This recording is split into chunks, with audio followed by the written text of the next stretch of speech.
Sabi ko nga, hindi po yan makakapigil sa ating pagpupuri at pagsamba. Meron pa namang gumagana, mga kapatid. At ito po yung, actually dapat dalawa, pero magsisiris tayo next week kung loloobin ng Lord.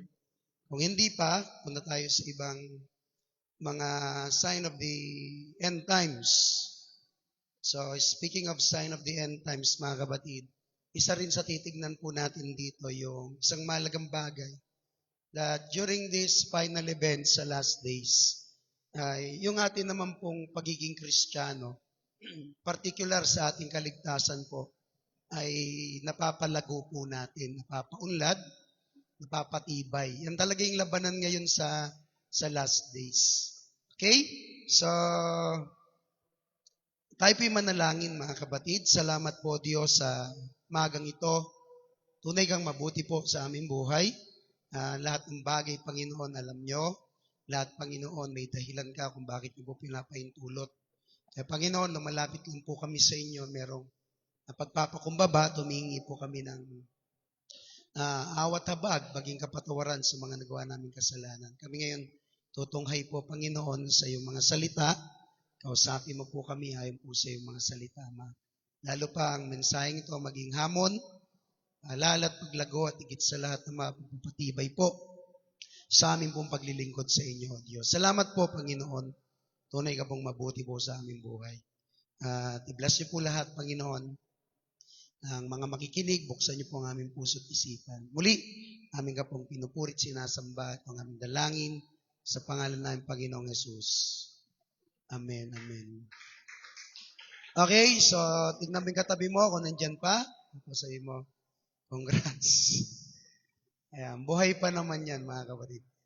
So, tama naman yung sabi ng last days. Sa huling mga araw, marami talagang manlalamig. Manlalamig. Kaya, given po yan. Pero hindi nangangahulugan yan na sasabay tayo doon. Kailangan lagi pa rin tayong mainit paglilingkod sa Panginoon. Okay? So, upo po tayo, mga kapatid. Pwede nyo po itong buksan yung isa. Pwede po yan. Para medyo maliwanag siya. Salamat po. So, tingin ko naman, kaya naman kahit isang aircon. 3 naman yun. 3 horsepower naman po yan. So, bawi na lang po kayo mamaya. Pag wala na pong tao, dito kayo mag-isa. Buksan natin yung aircon. So, salamat sa ating Panginoon dahil bawat dumarating po sa ating mga buhay ay merong plano ang Diyos. Naniniwala ba kayo doon, mga kapatid? May plano ang Panginoon. At especially in these last days, tayo, mga kapatid, hindi lang nabubuhay, lumalaban po tayo sa huling mga araw na ito. At isa sa pinaglalaban po natin, mga kapatid, yung buhay na walang hanggan, yung salvation po natin. Amen? Huwag niyo po yung isusuko. Kasi wala naman talagang mapapala sa atin ang kaaway. Kahit na ang kaaway, mga kapatid, ay, anong tawag dito, ay mapabagsak kanya, wala siyang mapapala. Siya ay siguradong nahatulan na. So gumagawa na lang siya ng paraan, sa madaling salita ay naghahanap na lang po yun ng kadamay. Kaya kung tayo ay mahilig makiramay, yan po yung wag niyong dadamayan. Okay? So tayo tuloy pa rin sa paglikha o paggawa, kalooban ng ating Panginoon regardless of the situation, regardless of what is happening sa mga paligid po natin, patuloy po tayong maglingkod sa Lord. So yung pamagat po ng message natin is growth of our salvation. Check natin ngayon kung nasaan ba talaga yung ating pagliligtas o yung kaligtasan na binigay sa atin ng Lord. Because alam niyo po, mga kapatid, ang kaaway, wala pong pakialam yan kung ikaw ay yumaman, gumanda yung karir mo. Walang pakialam ang kaaway dyan. Tumalino ka, magkaroon ka ng bahay at lupa. Hindi niya pinapansin yung mga bagay na yan. Where in fact, He Himself, di ba? When He encountered the Lord Jesus Christ, doon po sa bundok, nag-fasting ang Lord, in-offer niya pa yun eh. You see, this kingdom, sabi niya sa Panginoon, I will give this unto you if you will just bow down and worship me. Sabi ng Panginoon, it is written, you shall worship the Lord your God, and Him you will serve only. So, yun yung sinabi naman ng Lord sa kaaway. So, ano po yung punto doon? Kahit ano, pwede niya pong gawin, pwede niya mga kapatid na ibigay, basta ang mahalaga po sa Kanya ay mabaklas po tayo sa kaligtasan. Kaya, dito, lalagyan po natin ng talino. Lalagyan natin ng wisdom na ang paglilingkod. Especially that we are living and fighting in these last days. Sabi nga nila, doon pa ba sa huli, doon ka pa atras? Doon pa ba sa huli, doon ka aayaw? Hindi, mga kapatid. Doon ka lalong magpursige, mga kapatid. And one of the things that we have to do is to check that our salvation, if our salvation is growing. Ito bang kaligtasan ko ay napapalago ko? Okay? So, ngayong umaga, mga kapatid, check po natin yung mga signs sa last days at titingnan natin kung narito na po tayo sa last days. Okay? So, una, sabi ng Bible, may conversation between the disciples and the Lord Jesus Christ. Sa chapter 24 ng book of Matthew, now as he sat on the Mount of Olives, the disciples came to him privately, saying, tell us, when will these things be?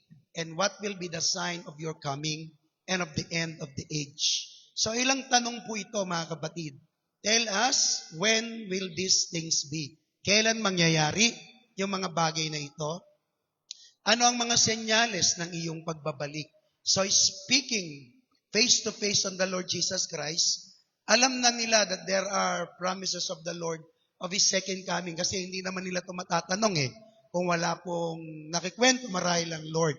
And the next thing is that the coming of the end of the age. Matatapos na po yung sanlibutan ito. Kailan daw ang mangyayari? They were interested, mga kapatid. Kasi kahit po sa kanila, ang mga Hudyo ay napapagod na rin sa buhay. So, may mga pinagdadaanan sila, especially mga kapatid. They were under by the Roman Empire. So, kailangan nilang makalaya doon, makaalis.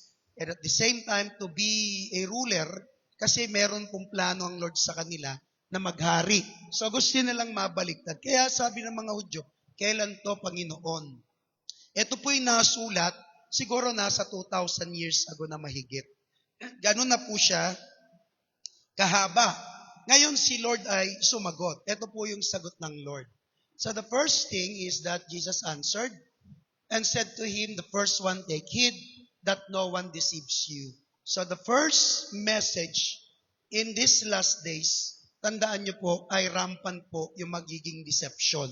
Ang sabi ng Panginoon ay mag-ingat kayo. So, hindi sinabi ditong mawawala yung pandaraya. Dadating talaga na dadayain tayo.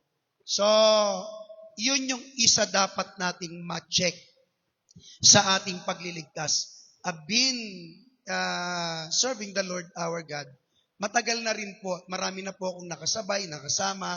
Yung iba nag-alisan, yung iba na-deceive talaga. May mga sumama sa ibang mga sekta, iba mga kapatid sumama dun sa ibang mga Diyos. So makikita nyo po dito, I don't know the reasons. It might be may pressure sa kanila. It might be may finances na offer sa kanila.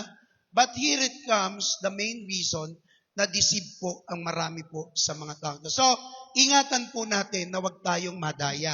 Now, eto po yung kanyang mga sinabi. First, una po yan, for many will come in my name, saying, I am the Christ, and will deceive many. So the first deception is that there will become Messiah. There will come of a Christ. Magpapakilalang sila'y Kristo. Alam ko itong isang to yung nasa baba, sa Brazilian Yung sa taas, hindi ko alam kung sino yan si Tatang. Yung dalawa sa gilid, mga nagpakilala yan sa Amerika, uso yan. Dito po sa Pilipinas, meron po niyan. Kaya lang, nakakulong na yata, mga kapatid. So, hindi natin alam. Dahil isa talaga yan sa matinding deception. So anyone would claim na sila talaga ay Kristo. Sila yung tagapagligtas. At hindi lang yon, marami pang mga bulaang propeta. Marami pang mga tao na sasabihin, sila yung sinugo, sila yung pinadala, sila yung magliligtas sa sanlibutan. And this is happening in our time. Nangyayari po yan sa paligid po natin, mga kapatid. So, sa Latin America, marami po yan. I-search nyo sa Google. So, tandaan nyo po ang unang deception ay may magpapakilala o mga magpapakilalang maraming Kristo. The next thing, sabi ng Lord, and you will hear of wars and rumors of wars. Ngayon, ayan po yung digmaan na nakuha natin. Medyo payapa ngayon, kunyari, sa Iran, sa Israel, sa mga karatig na bansa, sa Amerika. Pero tuloy yung gera sa Ukraine at saka sa Russia, tuloy-tuloy pa rin po. So, yan yung mga nangyayari sa paligid. See that you are not troubled, for these things must come to pass, but the end is not yet. Okay? So talagang mangyayari po ito, whether we like it or not, mga kapatid. May mangyayaring mga digmaan.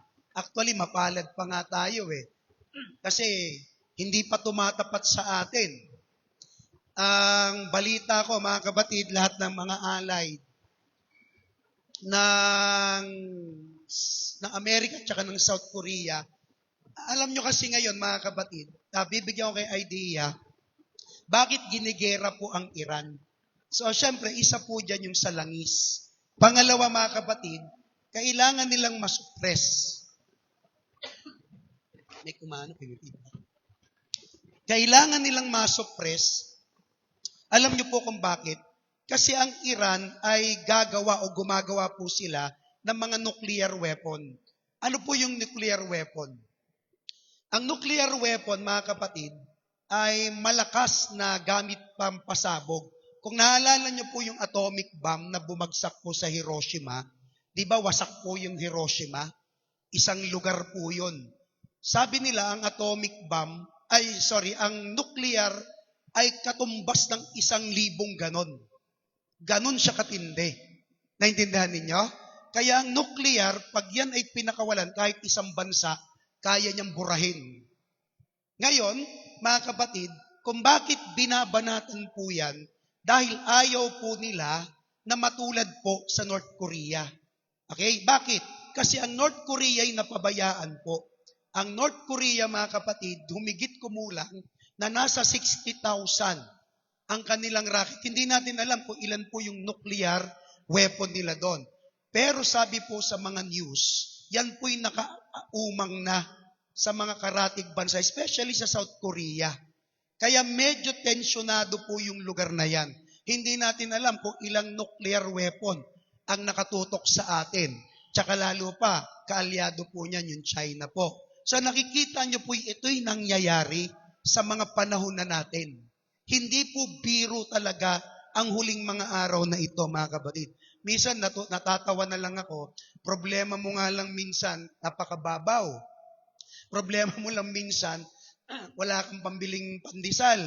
Samantalang problema ng mundo, mga kapatid, grabe, ayan na po. Pero ang good thing dito, sabi ng Lord, hindi pa yan ang wakas. Papunta ka pa lang sa wakas. Entrada pa lang natin yan. So nandito na tayo, nakapasok na po tayo doon sa last of the last days. Next, ano pa yung sabi ng Lord? For nation will rise against nation, and kingdom against kingdom, and there will be famine. Kita niyo po, ito sa Africa to Ito pong sa baba, mga kapatid, yung picture na yan, inaabangan po siya ng buitre. Alam niyo yung buitre? Yung vulture, sila po yung kumakain ng mga patay. Okay, kung ayaw mo ipalibing, mag-alaga kang buitre, pag namatay ka, pakain mo na lang doon. Okay ba yun? Alam niyo pong ito yung picture na ito, nanalo po yan, best photographer I don't know, mga kapatid, early 2000 yan Yung gumawa po ng picture na yan, after 3 months, nagpakamatay po siya. Hindi nila malapitan kasi yan eh. Alam niyo po kung bakit?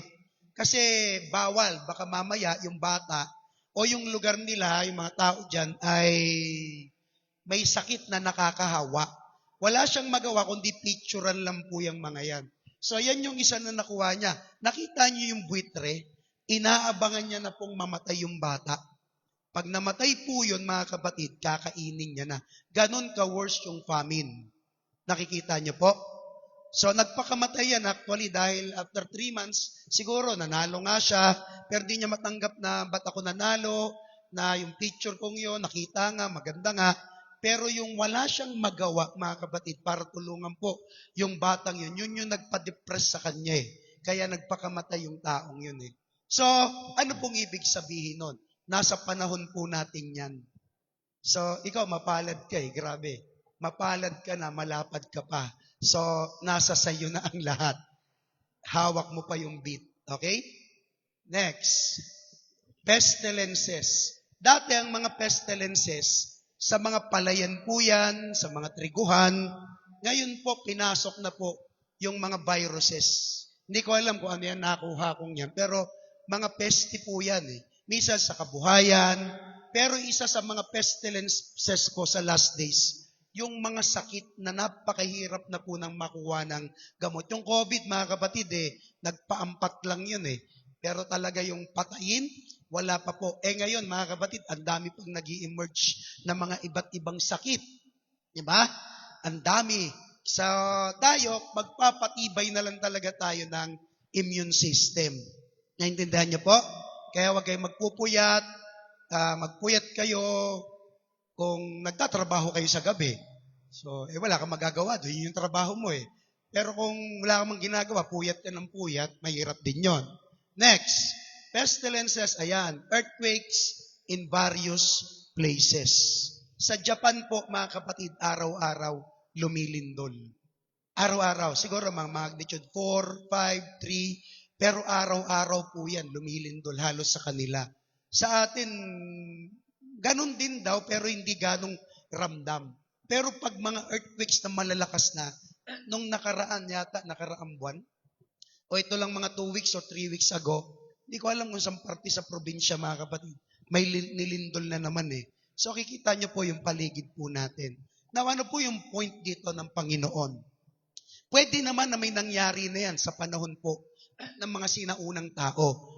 Pero yung pare-parehas at sabay-sabay na nangyayari, nasa panahon po natin, mga kapatid. Nagigets nyo po? Hindi po yan biro. Ngayon kasi parang okay lang tayo. Pero one time, maspukan natin yan. Ikaw yung lindolin, mawasak yung bahay natin. Wag naman. Doon mo makikita, kailangan mo talaga ang Diyos. Kaya bago pa mangyari yung mga bagay na yun, mag-pray ka na ka, Lord, ingatan niyo po kami. Alam namin, nasa last days na po kami, Panginoon, wag niyo po kaming pababayaan. Naiintindihan niyo po? Ano pa yung mga sabi diyan? And these are the beginning of sorrows. So seeing these things, mga kapatid, simula po ito ng matindi pong kapighatian. Actually, mga kapatid, ang last days po talaga, punong-puno po talaga ng sorrows. Ang tao, meron kasi tayo, di ba, nung mga Renaissance time, sabi po nila, ang antas ng karunungan tumaas. Naging rational ang mga tao eh. Kaya nagkaroon po tayo ng IQ. Yung IQ na transpose po yun, di ba? Intelligence quotient. So naging matindi mag-isip hanggang ano yan, 1900. Okay? Kaya lang nagkaroon po ng isang problema na pabayaan po yung EQ. So yung emotions po natin, mga kapatid, ang tawag po nila diyan ay emotional intelligence. Kanina, mga kapatid, yung rational intelligence, pero maraming mga tao po ngayon, ang nabanatan po ngayon, mga kapatid, yung emotional, yung IE, kung tawagin. EI, emotional intelligence. Kaya tignan nyo po yung mga tao ngayon, mga bata, napakamaramdamin. Diba? Paghugasin mo ng plato, umiiyak. Sino ang paghuhugasin mo? Ikaw lang nag-iisang anak. Diba?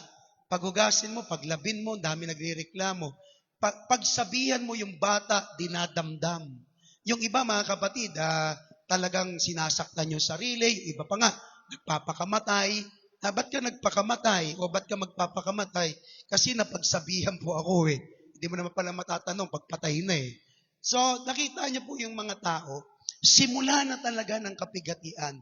Tapos ngayon, pumasok po yung AI. Yung intelligence ng tao naging artificial na. Ngayon, itong last days, pinag-aaralan po nila, nasa era pala tayo, mga kapatid, ng pinagsamang emotional intelligence tsaka artificial intelligence. Wala na halos talaga ngayon yung intelligence na rational eh. Kasi nandito na lahat, mga kapatid eh. I-check mo lang, i-google mo lang. Nandyan na lahat. Tanungin mo, i-scan mo yung sarili mo. Tapos tanungin mo, ano sakit ko? Sasabihin talaga sa iyo eh. Sakit mo, sabihin, sakit mo, sakit sa utak. Di ba? Sakit mo, sakit sa puso. Ganyan na po katindi. Kagabi, nanonood po ako ng latest na ginagawa po ni Elon Musk. May tawag siya. Kasi si Elon Musk, mga kapatid, bumibili pa siya ng mga chips sa Samsung sa Korea. So napakalaki nung ginagastos niya. Ngayon po, nag-alat daw siya ng $25 billion para po siya gumawa na ng sarili nilang mga microchips. Napakalaki po nun. Doon po yun sa, saan ba siya gumagawa? Kalimutan ko yung lugar. Texas? Hindi ko matandaan, mga kapatid. I-research nyo na lang. Ngayon po yun. Actually, kahapon po sinimulan. Ganyan nakatindi ngayon. Yung microchip. Hindi ko alam kung yan yung gagamitin na 666 o tatataktakan tayo ng 666. Hindi na po natin alam. Masyadong mataas na po ngayon. Ngayon, bakit po natin naipasok ito? Nakita nyo po na kahit ang taas ng technology, ang daming mga pinag-aralang matataas ng tao, pero bumabagsak pa rin tayo sa kapigatian. Nalulungkot, napapagod. Bakit? Kasi ang last days, wala po yung kinalaman sa kung anumang mga bagay. May kinalaman po yan sa pagdala rin sa atin kung tayo, mga kapatid, ay pipighatiin. Diba? Yung iba kasasahod pa lang, malungkot na. Yung iba naman, di pa sumasahod, mas malungkot. Diba? Alam niyo yon, yung tipong pag Lunes, isip ka ng isip, diba?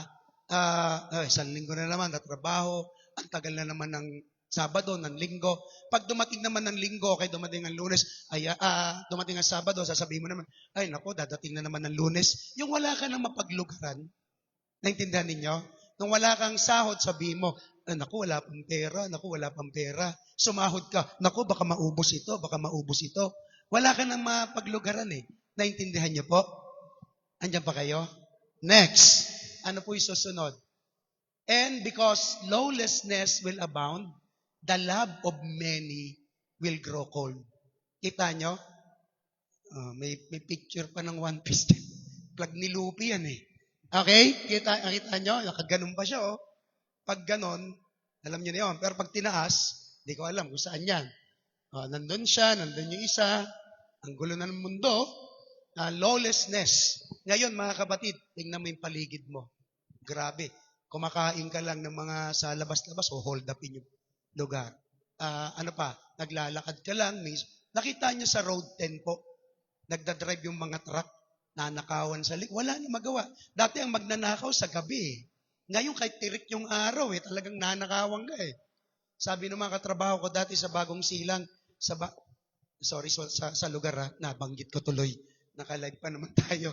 Pero sabi nila yun eh. Sabi niya dito sa lugar sa amin, kahit tanghaling tapat sa tapat ng bahay mo, kaya kang hold upin. Si cellphone, hintuan ka ng motor, hold upin ka. Ganun nakalakas ang loob ng mga masasama. Grabe, no? Lawlessness na talaga. Lawless na. Wala na pong mga, tawag dito, wala nang pinakikinggang batas ang tao. Kita nyo ang corruption sa atin. Grabe, no? Bilyon-bilyon. Wala na yun. Di na lang iniintindi yung batas eh. Bakit? Kasi nga naman, lahat ng batas may butas. Amen? So lahat ng batas, kukulungin mo lang ganito, nag-corrupt ng 1 billion, bayaran mo lang 100 milyon, solve ka na, di may 900 million ka pa. Ganun lang daw, kasimple daw po yun. So, wala na po. Yan na po yung last days. Kaya dyan sa mga yan, wala ka na talaga maasahan po dyan. Sa Diyos talaga tayo aasa, mga kapatid. Kaya nga yung inyong kaligtasan, wag nyo po, wag nyong hahayaan na mawala po ito. Kasi anong gagawin mo dito sa mundo? Palubog na po ng palubog ang sanlibutan ito. Naiintindihan nyo po? Ano pa sabi doon sa last days? But he who endures to the end shall be saved. So sabi ni Lord, sinong makapagtitiis hanggang sa huli, siya yung maliligtas. Magtitiis, maliligtas. So di ba napapansin niyo po ngayon, ang dami mong titiisin. Amen? Yung bill lang ng kuryente mo, titiisin mo talaga yun eh. Kaya pinapanood ko kagabi yun eh. Ba't ba sa ating kinakarga yung mga sa 4-piece na yan? Hindi ko alam kung bakit. So, yung isang abogado, dinidebunk niya yon, bakit daw, ganyan-ganyan. Dami nagre-reklamo. So, ano sabi ng Bible? Tiisin mo na lang. At least, may tinitiis ka, baka yan ang magligtas sa iyo. Madami kang titiisin dito, kapatid. Tignan mo yung katabi mo. Sabihin mo sa kanya, tinitiis lang kita eh. Kasi gusto kong maligtas. Lagay mo, Atibal. And this gospel of the kingdom will be preached in all the world as a witness to all nations. And then, the end will come. See? Kita nyo po, ito mga 80s yan nakuha eh. So, hindi na ako kumuha ng mga 2000. Pero ngayon, rampant na rin po ang preaching. Alam nyo po, isang lugar na lang halos ang nababalitaan ko, hindi pa po halos napapasok. Actually, napasok na po sila eh. I-search nyo yung Sentinels. Sa Sentinels, mga kapatid, mga tribo sila namubuhay pa sa mga sinaunang panahon. May mga pumasok na missionary po doon, mga kapatid. Give you the background. Pagpasok po nila, una hindi sila tinanggap, tapos bumalik po sila, nagdala sila ng mga pagkain, tinanggap po sila. Then later on, mga kapatid, nasyeshiran na po nila. So nakakapagbasa na, salita na, nag-aaral sila. Kaya lang ang naging problema, alam nyo kung ano? Dahil gusto ng mga taong ito na may alis sila sa ganoong kalagayan, kumuha po sila ng 2 lokal. So dinala nila sa syudad para pag-aralan. And it so happen, yung kanila pong mga katawan, hindi kayang i-adapt yung buhay sa syudad. Namatay po yung 2 yun, mga kapatid. So, nung namatay po yung 2 yun, nakauwi, from that time, mga kapatid, hindi na po sila pinabalik. Wala na pong nakakapasok. Kaya hindi alam kung paano sila papasukin eh. Kasi pagpasok mo doon, papanain ka talaga eh.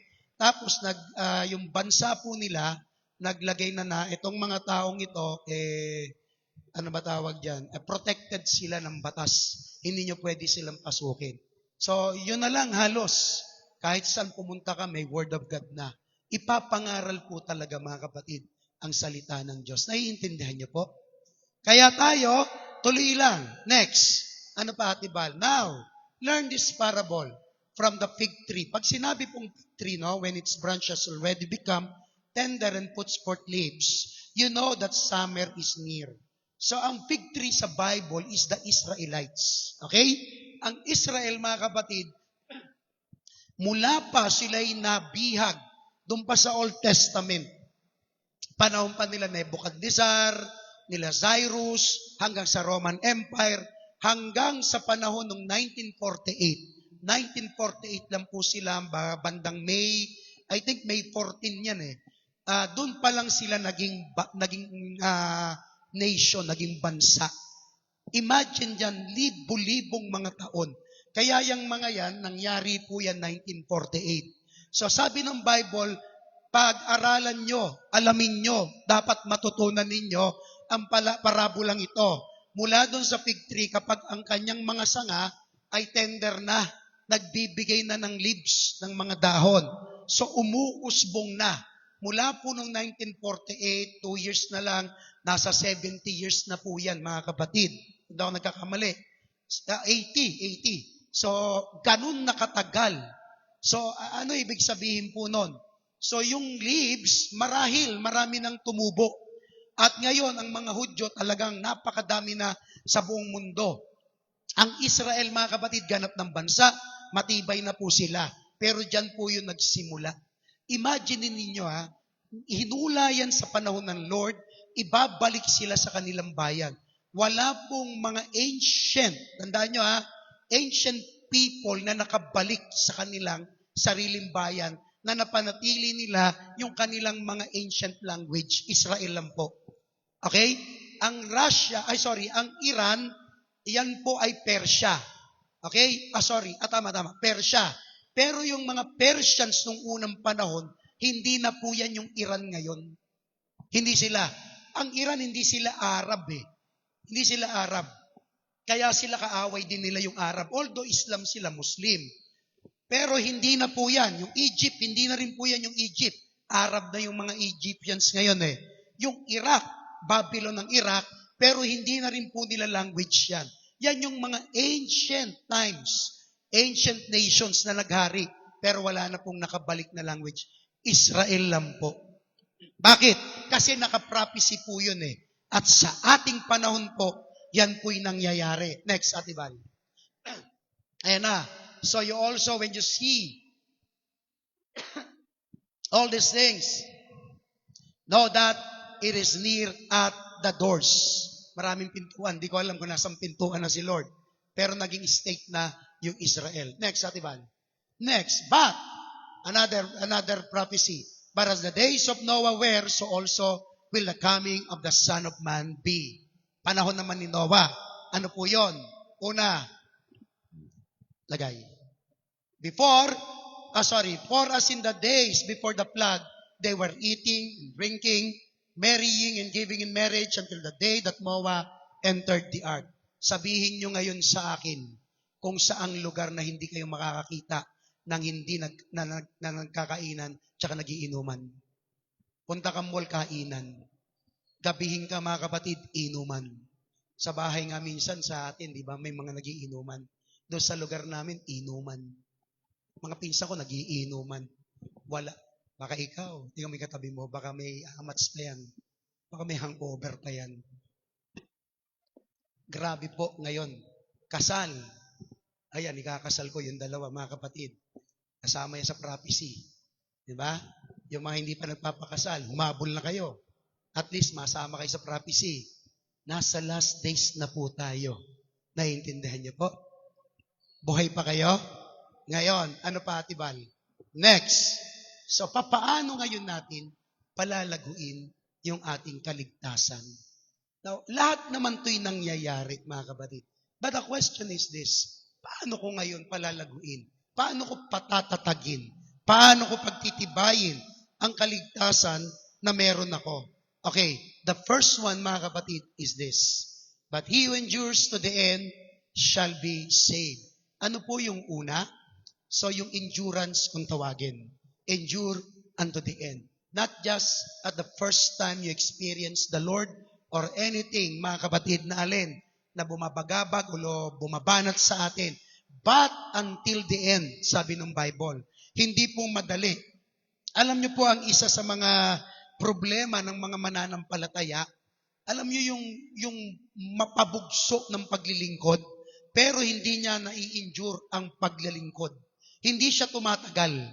Alam niyo po mga kapatid, kahit anong bilis mo, hindi ka makakarating sa finish line. Kasi sa lakbaying ito'y mahaba. Kailangan tama yung pacing mo eh. Sabi nga nila, minsan natatalo ng mabilis at natatalo ang mabilis mga kapatid ng mga taong mahahaba yung resistensya. Yung mga tao na tinatawag po nakaka-injure hanggang sa huli. At yan yung gusto ng Lord sa atin bilang mga mananampalataya. You have to endure every trial. Endure every temptation, every negative circumstances, every tribulation. Titiisin talaga natin yun eh.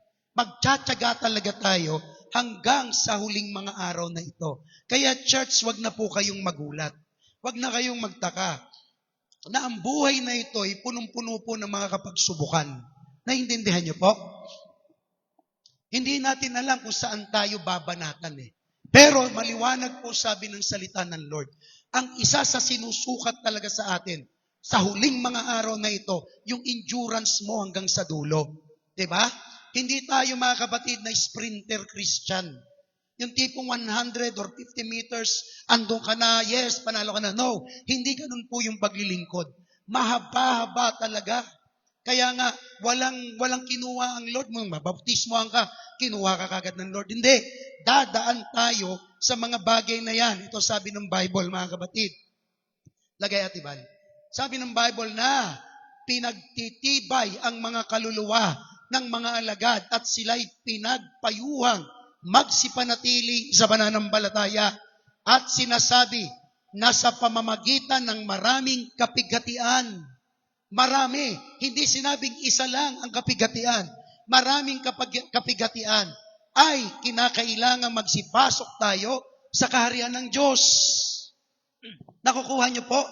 See? Kaya wag ka na magtaka. Bakit ganito, Lord? Bata pa ako, kinuha nanay ko. Kinuha tatay ko. Bakit ganito, Lord? Nag-a-apply akong trabaho, daw ako matanggap. Bakit ganito, Panginoon? Medyo tagilid na yung aming bangko, yung aming pera sa bangko. Wala nang ganito, wala nang ganyan. Mga kapighatian po yan eh. Dadanasin talaga natin yan, mga kapatid. Pero sabi ng Lord sa pamamagitan nito, tiisin nyo lang. Tiyagain nyo lang. Dahil sa pamamagitan yan, yan yung paraan ng Diyos para tayo makapasok sa buhay na walang hanggan. Sa kaharian ng Diyos, yun yung target natin eh. Minsan titiisin mo yung asawa mo. Minsan titiisin mo yung biyanan mo. Minsan yung anak mo, titiisin mo talaga yan eh. See? Meron akong kilala, anak siya ng pastor.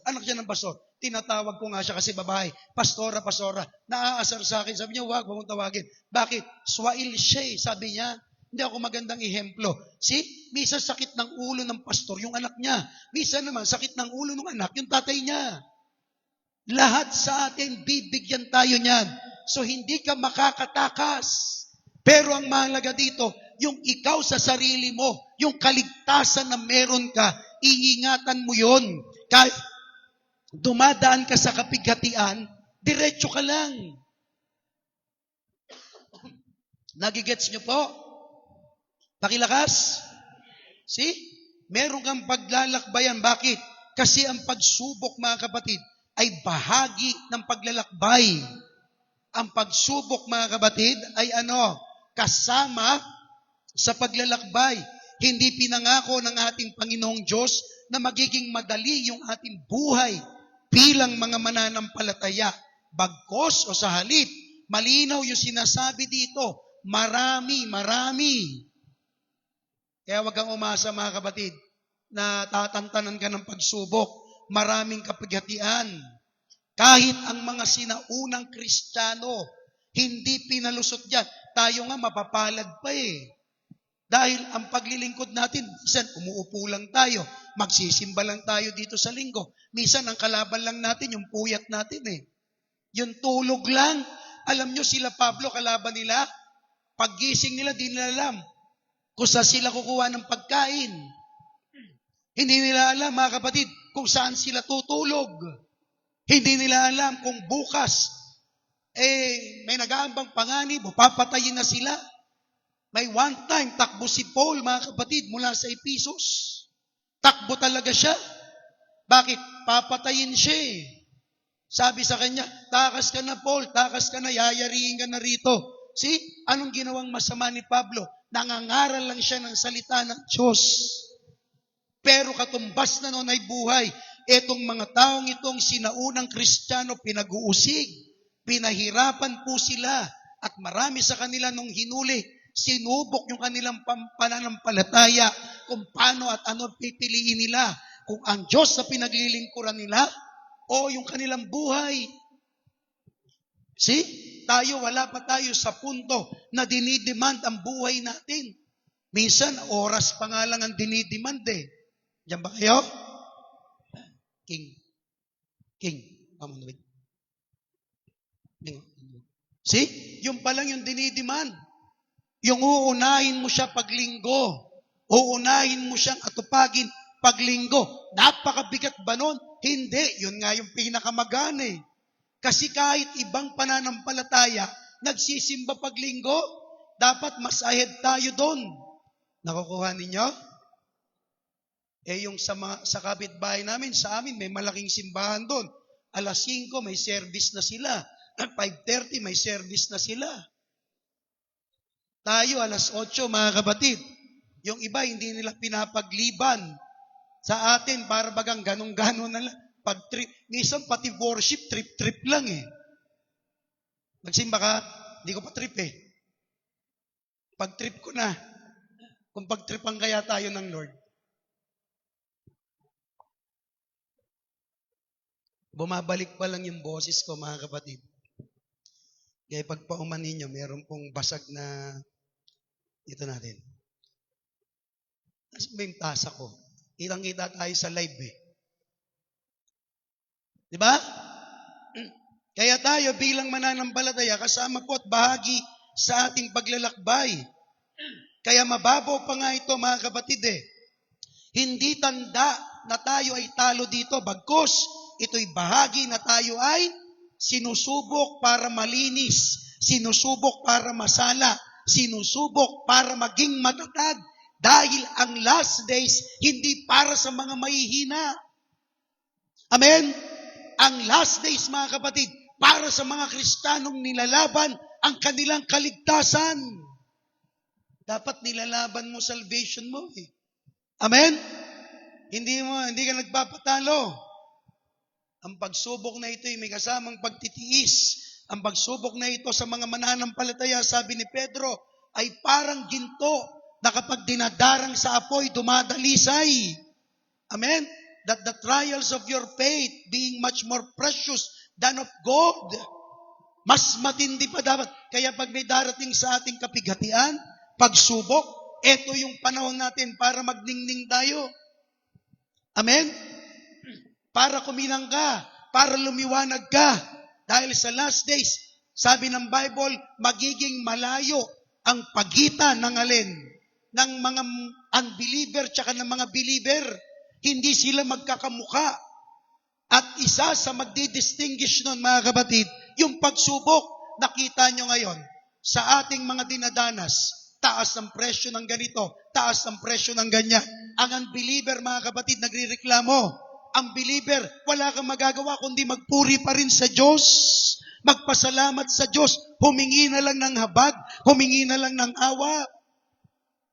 Kasi tayo walang magagawa. Pero ang Diyos may magagawa. Kasama to sa pagsubok sa ating mga pananampalataya. Pero ganun pa man, habang dumadating ang bagay na iyan, tiyakin mo, kapatid, na ikaw ay parang ginto na kumikinang sa harapan ng Diyos at ng mga tao. Amen? Bakit? Kasi ang kaligtasan, dapat makita natin, yan pa rin yung pinakamahalaga. Ang kaharian ng Diyos, yan pa rin ang pinakamahalaga. Hindi yan basta-basta.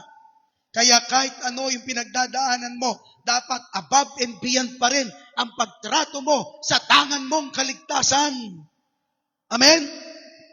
Hindi yung tipong isinusuko na lang natin basta-basta.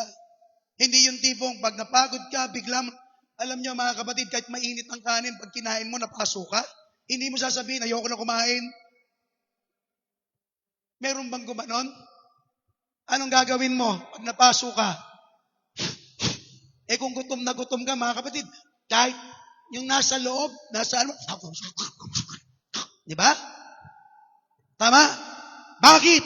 Kasi mas mataas ang tingin mo na matanggal yung gutom mo kaysa mapaso yung dila mo. Tama? Diyan ba kayo? Dapat lagyan natin ng maraming karunungan. Habol ka ng habol, mga kapatid. Sa trabaho mo, paglinggo. Alam niyo, sabi sa akin ng boss ko, hindi mo boss, yung mga kasama ko, alam mo dito, pag ikay nawala, sabi niyang ganyan, isang araw may kapalit ka na. Kaya mahalin mo yung sarili mo. Alagaan mo yan. Walang kapalit yan. Tumatak sa akin yon bilang isang Kristiyano. Kasi sabi niya, ang DepEd, kaya kang palitan yan. Pero yung mga wala yung pakialam sa atin. Basta trabaho natin, magawa. Wala silang pakialam dyan. Babayaran ka, tapos na yan. Kaya ikaw, pag di mo aalagaan yung sarili mo, ay nako, parang biglang merong bumbilyang umilaw sa likuran ko. Oo nga, no? Oo nga, walang pinakamahalaga ngayon, mga kapatid, sa huling mga araw, kundi yung kaligtasan talaga natin eh. Amen? Yan na yung ngayong kakapitan mo. Pag tingala mo sa langit, Lord, Malapit ka na nga talagang babalik. Kaya kahit anong pagsubok ay hindi sa akin magpapabagsak para makarating sa buhay na walang hanggan. See? Yung iba, ayaw-ayaw. Sige nga, pag umayaw ka, may ibang langit kang pupuntahan. Pag tayo ba'y sumuko, alam niyo po mga kapatid, ito yung totoong buhay. Pagtapos po ng rapture, wala na po. Wala na po tayong kaligtasan. Totoo po yun. Pagtapos talaga ng tumunog yung trumpet, wala na po. Mabigat na po ang mangyayari sa last days. Sa discipleship, pinag-aaralan po yung prophecy. Nakikita po nila mga kapatid, ito yung mangyayari pala sa last days. Kaya pag tayo sumalto, nako, titignan mo na lang sana pala. Yun yung mga salitang, sana pala, sana pala. Tingnan mo po yung asawa ni Lot. Asawa ni Lot, sayang. Asawa ni Lot, muntik ng maligtas. Nakalabas na.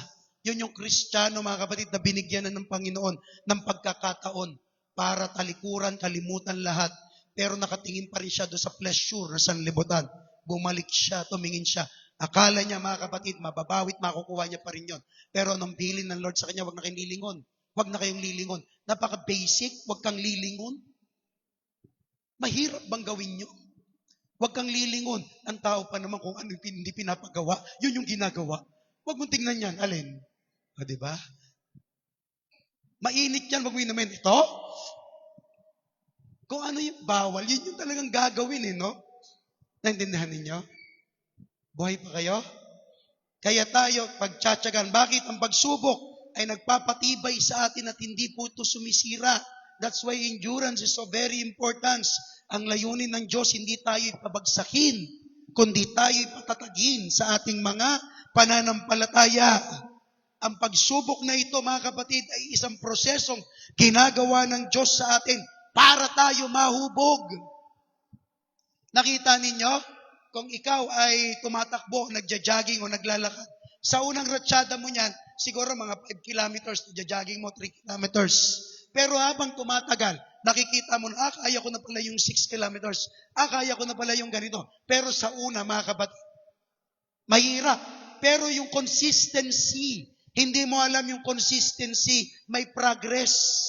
Bakit? Kasi natapos mo na itong lap na ito, dahil nakakuha ka na ng endurance sa ganon, inaakyat mo na kagad. Yan yung growth of your salvation Nakukuha niyo po? Diba? Nakatakbo ka ng 300 meters. Oy, okay na ito. Bakit pagod ka na? Time will come, mga kapatid. Makukuha mo na yung resistance mo doon. Makukuha mo na yung resistensya mo doon. Anong gagawin? Ay, kaya ko pala yung 300 meters Dagdagan ko ng 500 meters. Saan nangyayari yun? Pagpaulit-ulit mong ginagawa. Kaya nga endurance yun Pagpaulit-ulit sa atin ang pagsubok, pagpaulit-ulit sa atin ang prosesong ito, lalo kang pinatitibay ng Diyos. Amen? Kaya, anong maganda rito? Yung endurance mo, may kinalaman sa kaligtasan mo. Amen? That's why it is the growth of your salvation. Endure unto the end. Not until that you have your prayer or your prayer is answered by God. No, it's not. Alam niyo yung problem ng mga Kristiyano minsan, kapag nasagot na yung prayer nila, yung prayer na mainit dati, nawawala. Naintindihan niyo? Pray ka ng pray, Lord gumaling, Lord gumaling. Pinagaling ng Lord. Hindi na nagpipray ng ganong kainit.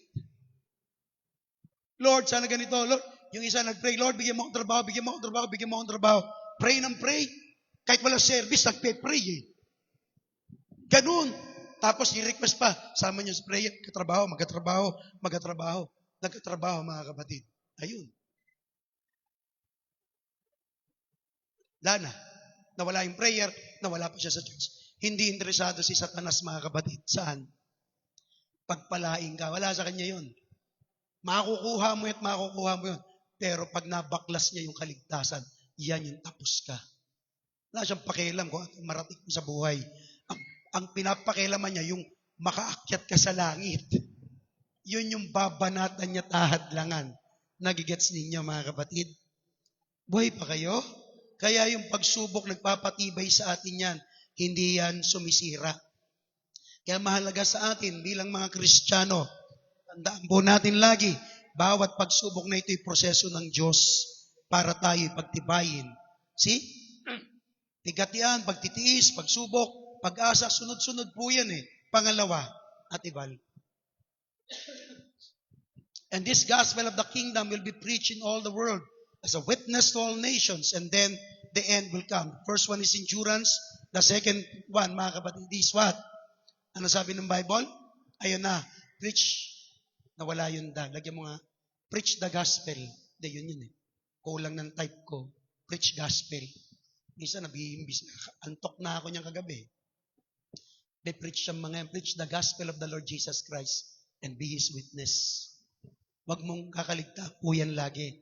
Sino makadaupang palad mo, share mo ang Word of God. Share mo ang Panginoon. Wala na pong pag-asa ang tao pag wala po siya sa Diyos. Ako natutuwa po ako mga kapatid. Alam niyo mga Kristiyano na, alam mo hindi pong lahat ng paraan ginagawa niya. Kung boss siya, gagawa siyang paraan para makapag-Bible study. Basta may bahagi talaga ang Word of God. Teacher, ako teacher, talaga sharean mo yun. Mahal kayo ng Diyos, ganyan-ganyan. Paunti-unti, mga kapatid, sharean mo sila. See? Ano ba? Kayo, mga nag-aaral, share. Kahit anong dinadanas po ninyo, i-share talaga ninyo ang salita ng Diyos. Ang mga tao sa paligid, mga mahal natin sa buhay, anytime pong kunin ng Lord yan, yari na yan. Anytime dumating ang Panginoon, yari po yan. Kagabi, sinabi sa akin nila, Sister Angeline, Sister Darren, yung isang anak ni Brother Lito, no? Lito Ali, yung dati sa atin. Bata pa yun. Nakikita ko pa yun dati nung nasa atin pa yun. Ngayon po, 21, 22. Mga ganun ng edad, 22. Sipi mo, 22. Kinuha na ni Lord. Patay na. Wala talaga sa edad yan eh. Yung iba nga, 70 na, buhay pa eh. Yung iba, 60, buhay pa. Kaya yung araw na lumilipas sa'yo, di ba? Mabuti talaga ang Diyos. Unang-una, mga kabatid, pag siya'y kumuha, hindi niya sinasabi kung anong dahilan. Kung anong edad. Anong punto po doon paghahanda. Isipin ninyo kung sasabihin ng Diyos, hanggang 25 years old ka lang kukunin na kita. Hindi talaga eh. Yun yung isang pinagpapasalamat ko. Para lahat tayo handa palagi. Paano pa kaya ko itsura ang batayan? Ito. Yung hilat siya ng mukha nito, tutulog lang to sa preaching eh. Kunin ko na ito mamaya. Ko yun. Yan sinasabi ko sa inyo. Ito kunin. Hindi ito nagsisimba eh. Nagsisimba to lagi lang pag mayroong okasyon eh. Kunin ko na kaya ito. Mag-ingat po kayo. Baka mag-iba patakaran ng Diyos ha. Tayo, pipreach po natin yung salita ng ating Panginoon. Mahalaga po yun mga kapatid. See, wala na po ngayon, yung sinasabi natin kanina, wala na po ngayon halos bansa na hindi po natatanggap ang salita ng Diyos. Tayo, hindi naman tayo inobligan ng Lord na pumunta pa sa malalayong lugar. Yung nasa paligid mo lang. Mga nakakasalamuha mo lang. Kung nahihirapan ka, try mo. Kapatid, invite kita sa church. Invite kita sa church. Simba tayo. O kaya, ito pinakamabisa. Ito, pag nakausap mo siya, nag-uusap kayo, bago kayo maghiwalay, ipag-pray mo siya. Sabi mo, pag-pray kita, pwede ba kahit mga 30 seconds lang? 30 seconds o kaya 20 seconds. Lord, ingatan niyo po siya. Mararamdaman niya po yun. Malay mo. Hindi niya alam. Mamaya, iniisip niya, wala nagkikare sa kanya. Ikaw pinag-pray mo siya. Ingatan mo siya. Na-touch niya yun, mga kapatid. Binigyan ka pa ng Coke Zero. Uminom ka. Ba't Coke Zero? Wala akong maisip eh. Pinamerienda ka pa. Hindi mo alam yung katabi mo yan kung ano pinagdadaanan. Kapitbahay mo. Hindi mo ma-share. O kaya, mga simple lang. Kapatid, meron kang prayer ngayon. Gusto mo ipag-pray ko? Ano bang prayer request mo? Mga simpleng bagay na yon. Unti-unti yan, maipapasok mo na yung gospel. Lalo na po yung mga matitindi yung problema. Sa amin ganyan eh. Yung isang kasamahan ko, tindi ng problema. Yun yung time ko, mga kapatid. Huwag ka mag-alala, Brad. Pag-pray natin yan, pag-pray natin. May sakit yung asawa niya. Pag-pray natin. Ano ba gusto mo dyan sa asawa mo? Gumaling. Gumaling. Huwag kunin, ha? Okay. So, pray namin. Ngayon, medyo okay na. Nakikita niyo po yun. Sa simpleng paraan, ma-share mo yung salita ng Diyos. Nakukuha niyo po? Bakit? Kasi part yan sa ating kaligtasan. Sa last days na ito, isa sa hahanapin ng Lord, yung mga Christian, mga kapatid, para ang iyong kaligtasan, nakitang lumalago kung ikaw din naman po'y nag-share ng kanyang mga salita. Naintindihan niyo po?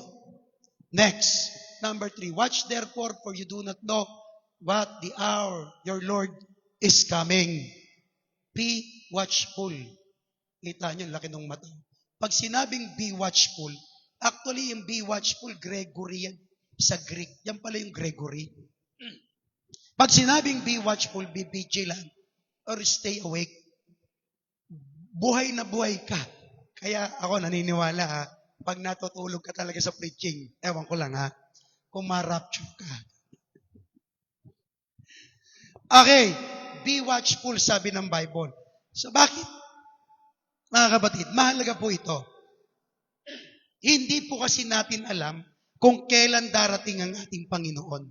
Actually, dyan sa kwentong yan, ang kwento po dyan, may yung magnanakaw. Hindi mo alam kung kailan darating yung magnanakaw. Sabi ng Panginoon, doon sa parabola, yung tagapagbantay, dapat laging siyang gising. Lagi siyang naghahanda. Lagi siyang vigilant. Alam niyo po ang magnanakaw, i-strike po yan, yung sa panahon na wala ka pong kamuwang-muwang. Ganyan yung kaaway sa atin. Yung hindi mo na mamalayan, mga kapatid, na uunti-unti ka na. Nababanatan ka na unti-unti.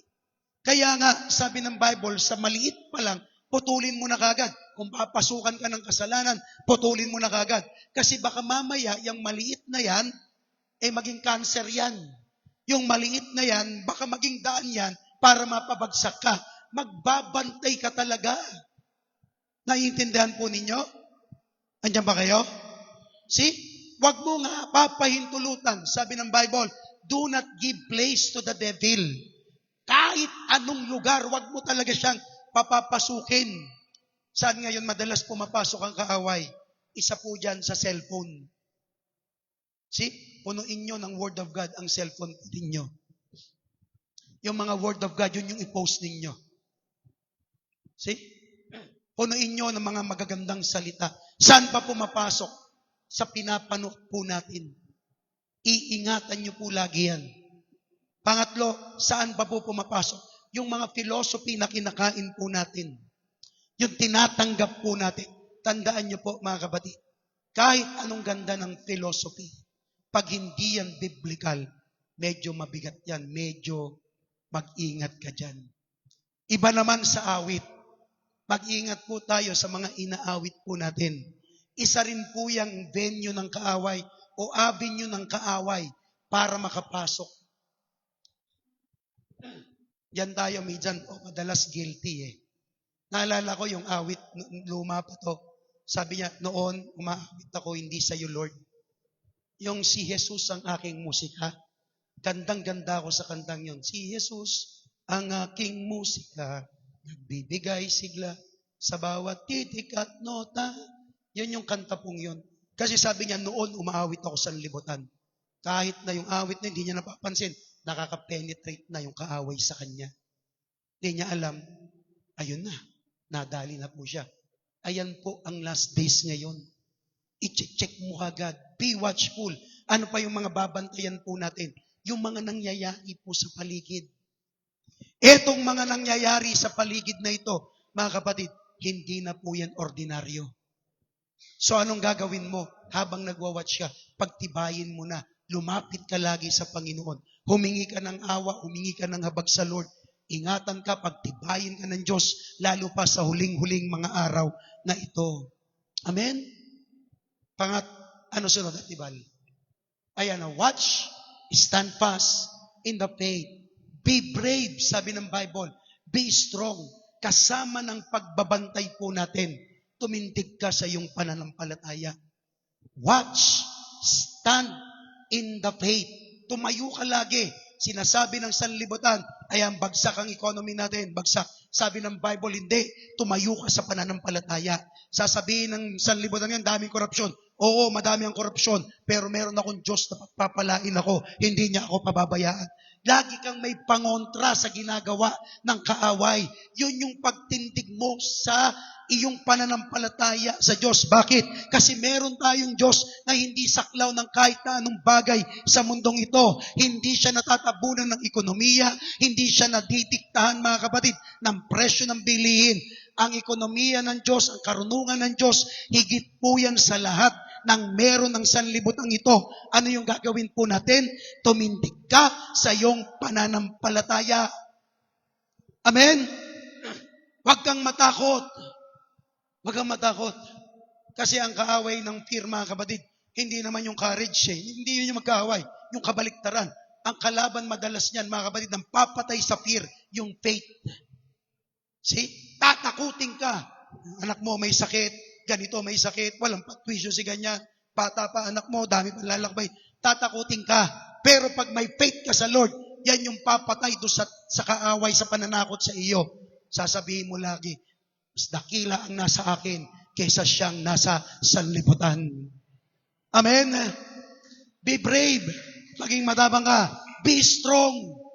Huwag ka susuko. Ito guys, church, ito yung panahon na talagang dapat nagpapakatibay tayo sa atin pong mga pananampalataya habang pinagmamasdan natin yung mga nangyayari sa paligid. Huwag kang bibitiw. Maging matapang ka. Bukas o mamaya, pwede ka ng banatan ng kaaway. Pero habang pinapakinggan mo to, maghanda ka na. Hindi ko bibitawan ang aking pananampalataya. Hindi ko bibitawan at ipagpapalit ang aking kaligtasan. Amen? Kahit anong offer ng sanlibutan, huwag kang bibitiw sa iyong pananampalataya. Next, Atibal. Be faithful. Nababasa ba? And be wise servant of God. Ayan. Paano ginagawa yan? Hindi ko alam yan. Turo mo nga sa akin yan. Kasi minsan naman problema ako paano palalabasin eh. Kulay lang alam ko eh. Turo mo sa akin bala. Para diyang kitang-kita eh. Faithful. Ano sabi ng Bible? Mahirap pag di ka tehiki talaga eh. Pero medyo okay na kahit papaano. Kita mo naman, hindi. Ay, ayos mo na to eh. Who then is a faithful and wise servant, whom is master, made ruler over his household to give them food in due season. Ano isusunod? Be faithful and wise. Faithful and wise. Pag sinabi pong faithful, kahit mag-isa ka na lang, nag-church ka pa rin. Kahit na mag-isa ka na lang, nagpe-pray ka pa rin. Kahit walang nakakakita sa iyo, naglilingkod ka pa rin. Nagtatapat ka pa rin. Yan yung faithful. Nakukuha niyo po? Yan yung faithful. Yung tipong, yung iba nag-aayawan na, hindi, commitment ko to sa Lord. Yan yung faithful. Yung iba nakikita, ba't siya di dumadalo? Siya hindi dumadalo. Kahit hindi kayo dumadalo, dadalo pa rin ako. Yan yung faithful. Amen? Magtatides pa rin ako kahit na minsan bumabagsak yung ekonomiya ko, magbibigay pa rin ako sa Lord. Yan yung faithful. Hindi mo naman kailangan ibandera. Huwag ka mag-alala dahil sabi ng Bible sa Revelation, sa 22, welcome my faithful and humble servant. Come, dine with me. Ang papapasukin niya at pakakainin. Saan? Sa piging. Sa piging. Yung mga nagtapat sa kanya hanggang sa huli. See? Ang labanan din ngayon, mga kapatid, patapatan. Amen? Patapatan. Walang nakakakita sa iyo, maging matapat ka. Naalala ko po yung isang kwento, true story to eh. Siguro mga 1967 yata nangyari, 66. Daniel yata pangalan ng lalaki. Doon sa Australia, meron pong isang lugar doon na napakaganda po ng tanawin. Ano siya eh, cliff, tapos dagat. So, bumili siya ng property po doon, nagtayo ng bahay, kasi gusto niya yung tanawin na, alam mo yung masaya, masarap. Kaya lang, maglipas ang isang taon habang siya'y namubuhay, napansin niya may mga tao rin pumupunta doon, babakasyon. O kaya, alam mo yun, drop by lang, tapos they enjoy the scenery, yung lugar, wow, ang ganda, mga couple. Minsan, mga kapatid, pagdaan niya po, may isang tao po na tumalon, patay. Alam niyo po, mga kapatid, 1967 nangyari yun, 66 yata sa tumira, 67. Sabi niya gano'n, di ko na hahayaan mangyari yan ulit. Kaya sabi niya gano'n, tuwing may makikita daw po siya, tuwing may makikita na pumupunta doon mag-isa, alam niyo ang ginagawa niya? Tinatawag niya. Alam niya tatalon eh. Alam niya tatalon. So ang gagawin niya, would you like a cup of tea? Yun yung nakalagay po doon, English eh. Gusto mo ba ng tsaa? Parang sa atin, gusto mo ba ng kape? Tapos mapapatingin daw yung mga tao, yung tao. Yung unang babae na tatalon na sinabihan niya, ang sabi sa kwento, mga kapatid, sabi ng babae daw, total, wala namang mawawala sa akin, bigyan ko na itong mamang ito, o yung taong ito, magtsatsaa lang naman kami, tapos tatalon na ako. So pinagbigyan niya, uminom, inom. Tapos share, usap. Hindi na malaya ng babae, mga kapatid, na hindi niya na gusto magpakamatay. Na-save niya yung isa. Halos daw po ilang taon niyang ginagawa po yun. Ang dami daw po magpakamatay. Sabi sa kwento, umidad siya hanggang 80 kung ako nagkakamali. Nasa 167 ang naligtas niya doon po sa pagpapakamatay. Saan lang po nagsimula? Yung salita pong, gusto mo ng tsaa? Walang gobyerno, walang taong nakakakilala, walang nakakaalam. Naging faithful siya sa kung ano ang kanyang ginagawa. Makasave lang ng tatalon po doon. Sabi ko, ang ganda na itong kwentong ito. Hindi niya kailangan ibandera. Hindi niya kailangan sabihin yung ganito. Ang kinakailangan, basta masave ko to, basta wala nang susunod doon. Pangako niya po yun sa kanyang sarili. Sabi ko, ang gandang reflection ito sa atin bilang mga Christian. Church, madalas yung ginagawa mo sa Lord, walang nakakakita. Oops, hindi po totoo yun. Kasi merong malaking mata sa langit. Siya yung nakakakita. Kahit anong nangyayari, hindi yan pinalalampas ng Diyos. Walang luha o pawis na binigay mo sa Diyos. Ipinagamit o ginawa mo sa Lord na babalik ng walang kabuluhan. Lahat po yan makabuluhan sa Diyos. Maging matapat ka lang, kapatid. Amen? Ang CLM, pag tinitingnan ko po, marami na ako naging kasabay dito. May mga nauna pa nga sa akin. Tinitingnan ko. Tingin, sige. Isa sa natitingnan po namin habang nag-uusap kami ni Brother Ferdy. Sabi namin, tulungan natin ng church, tulungan natin, kahit di na, basta magtabas tayo ng damo, sila na magtayo ng mga daanan, o kaya, ibig ko sabihin, simple lang, simulan natin. Kahit walang nakakaalam, simulan natin. Ayusin natin. See? Walang nakakaalam, sasabihin natin, kailangan ganun kailangan faithful ka lang, kahit walang nakakakita. Church, kayo tumutugtog. Hindi ko alam pinagdadaanan ninyo sa bahay. Umaawit kayo. Hindi ko alam pinagdadaanan ninyo sa bahay. Umaatin kayo. Namamasahe kayo, iba naggagasolina. Hindi ko alam kung anong pinagdadaanan nyo sa buhay. The fact na pinili nyo Panginoon. The fact na pinili nyo sumamba sa Lord. Kahit ano pa, ang Diyos ang nakakita niyan at meron niyang gantimpala sa ating Panginoon. Naintindihan niyo po? Be faithful and be wise. Sabi ng Bible, be wise. Maging matalino na po tayo. Church, babalik talaga tayo sa simula. Kung bakit tayo nandito, anong unang ginawa ng Diyos sa atin? Iniligtas ka ng Panginoon. Niligtas tayo ng Diyos. Yun yung lagi mong babalikan. Bakit ako nandyan? Kasi niligtas ako ng Diyos. Bakit ako nandito nagwo-worship, niligtas ako ng Diyos? Pag yan yung nasa isipan mo lagi, yan yung pinakamatalinong dahilan na paglingkuran ng Diyos. Wala nang papantay at tataas dyan. Kaya pag yan yung nagiging katuwiran mo, kapatid, hindi ka kayang pabagsakin ng kaaway.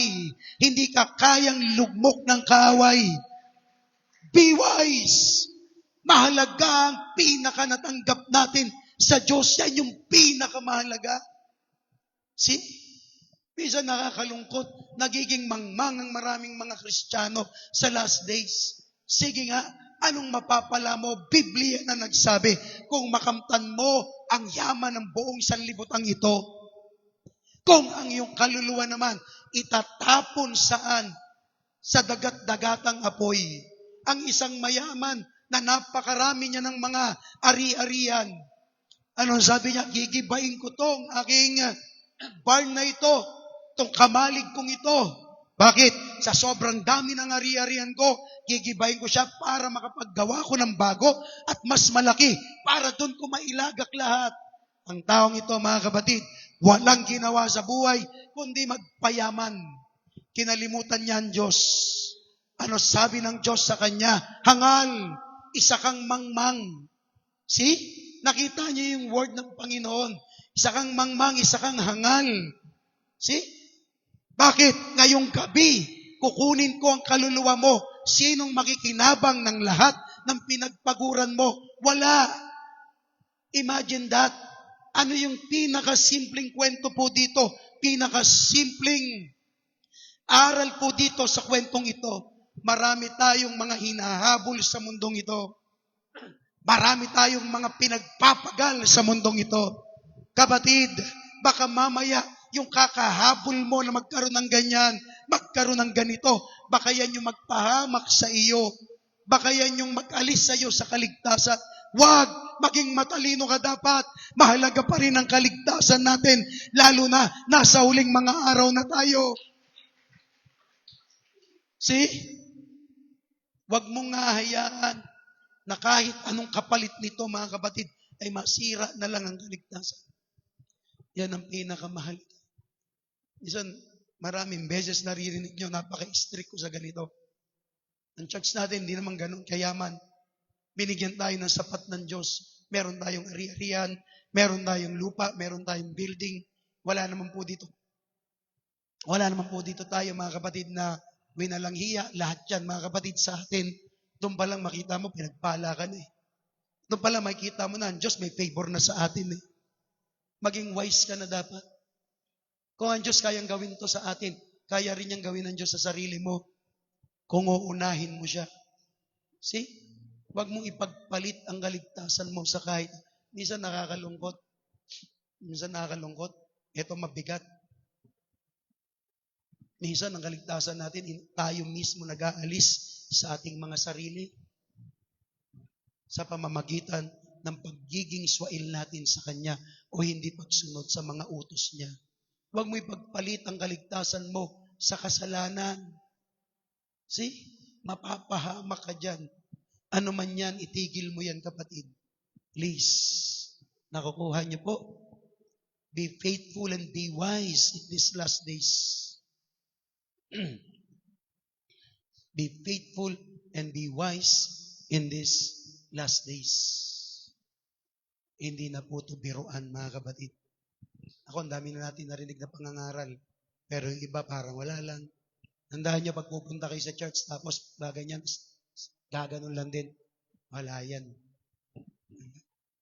Dapat pagpasok niyo sa church, pasok dito, sarahan mo kagad. Dito ka lang, papasukin mo sa utak, papasukin mo sa puso. Mabigat na po ang last days ngayon. Di natin alam ang buhay. Di natin alam kung kailan magigera. Di natin alam kung kailan darating pestilences. Di natin alam kung matatapos pa tong korupsyon. Di natin alam lahat ng yan. Nasa huling mga araw na po tayo. Maging matalino na kayo. Ang sabi ng Bible, ang mga matatalino, mga kapatid, nagtatayo ng alin? Bahay sa ibabaw ng bato, hindi sa buhangin. Sino ang bato? Ang Panginoong Hesukristo. Ang bahay mo, doon mo na itayo. Ang pananampalataya mo, doon mo itayo. Ang pag-asa mo, doon mo itayo. Ang finances mo, doon mo itayo. Ang relationship mo, doon mo itayo. O, lahat ng mga bagay sa buhay mo, doon mo itayo. Wala na tayong aasahan. Maging matalino ka na lang, kapatid. Last days na po ito. Next, Ate Val. Be diligent on fulfilling your accountability. May accountability tayo when it comes to salvation.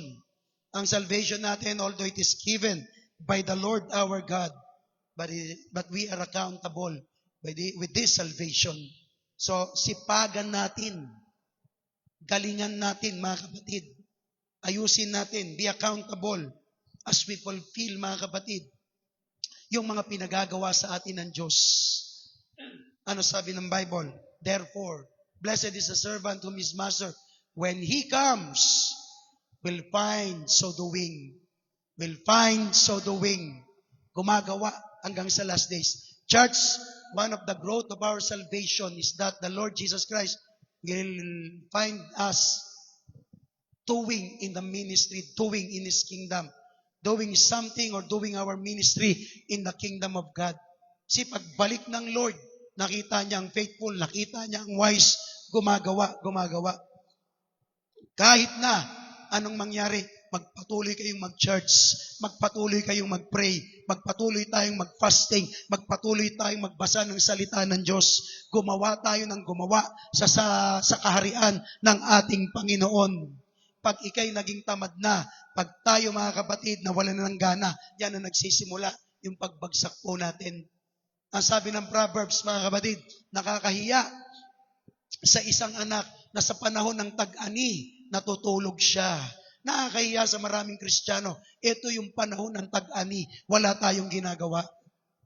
Isa sa pagpapalago sa ating kaligtasan, makita tayong gumagawa.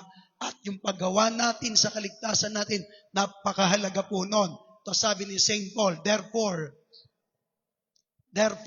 my beloved, as you have always obeyed, not as in my presence only, but now much more in my absence, work out your own salvation with fear and trembling. Work out your own salvation with fear and trembling. Ang workout, mga kapatid, parang nagpe-flex ng muscle, nagpapalaki ng muscle. Meron na tayong muscle Meron tayong katawan. Pero kailangan mong i-work out. Kailangan mong mag-exercise. Sa katawan to kailangan mong kumain ng maayos. Kailangan mong kumain ng masustansya. Bakit? Kasi kahit may katawan ka, pag hindi mo siya i-workout, magde-deteriorate yan. May katawan ka, masisira yan. Magkakasakit yan. Yan ang maraming mga Christian. Dahil hindi sila nagwo-workout sa kanilang salvation. Unti-unti po yun, mga kapatid, nawawala. Unti-unti po yun, bumabagsak. Tandaan ninyo, ang tanging pumapatay sa bakal ay yung sarili niyang kalawang. Maraming Christian ang ganyan. Minsan hindi mo naman nakakalaban sa libutan, hindi mo nakakalaban ang kaaway. Sino madalas ang nagpapabagsak sa atin? Yung ating mga sarili po. Bakit? Kasi hindi tayo nagpipray. Hindi tayo nagwo-workout sa ating salvation. Tinatamad tayo. Kaya kinakalawang yung faith, yung worship natin kinakalawang. Kaya bilang mga Christian, kasama po yan Nagcha-church tayo, nagdi-discipleship tayo, nagba-Bible study tayo, nagpe-pray tayo, nagwo-Word of God tayo, nagwo-worship tayo, nagpe-praising tayo, kahit na matitindi yung nangyayari. See, you have your salvation. Nasa sa iyo na yan. Babanatan yan ng babanatan. Tignan mo ang bakal. Babanatan yan ng araw, babanatan yan ng ulan. So kakalawangin yan, pero ang gagawin natin, lilihain mo yan, pipinturahan mo ulit para hindi na naman makapenetrate yung kalawang. Bagamat nandun siya sa loob, pero may ginagawa kang paraan. Ganyan din sa atin. Subukan mong supilin yung gusto ng laman ng yung espiritu. Babagsak ang kaaway. Hindi magkasundo yung laman at saka espiritu. Ang pampatay sa laman yung espiritu. Pero pag paghihinahin natin yung espiritu natin, lalakas yung laman, doon tayo natatalo. Work out your salvation. Ano sabi ng Bible? Fear, trembling.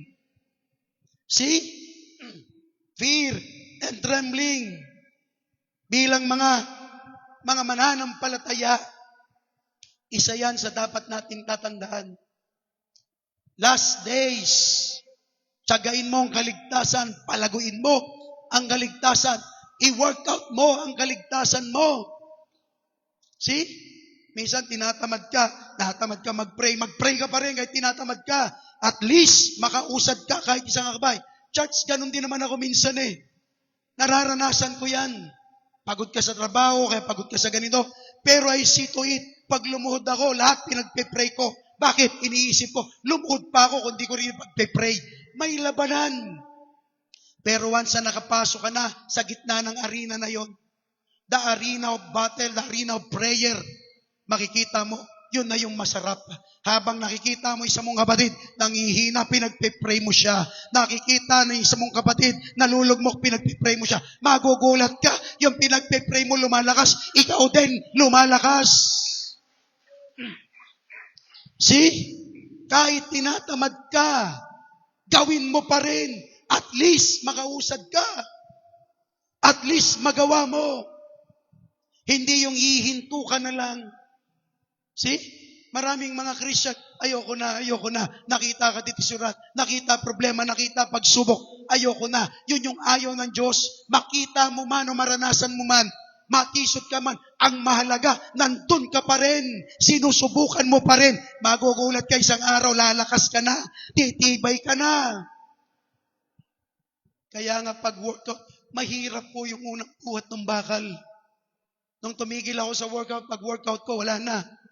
Pero dati, pag bumuhat ka, mga kapatid, 80 kilos, kaya mo yan.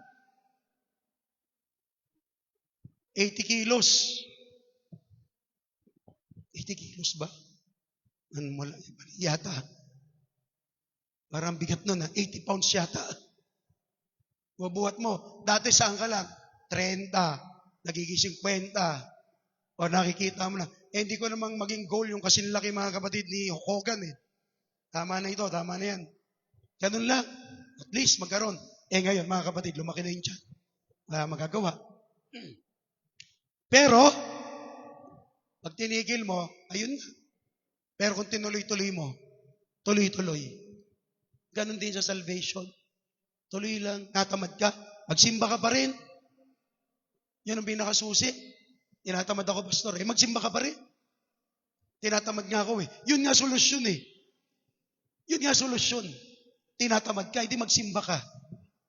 Bakit pag nasa bahay ka? Ang gagawin mo dyan? Tambay ka eh.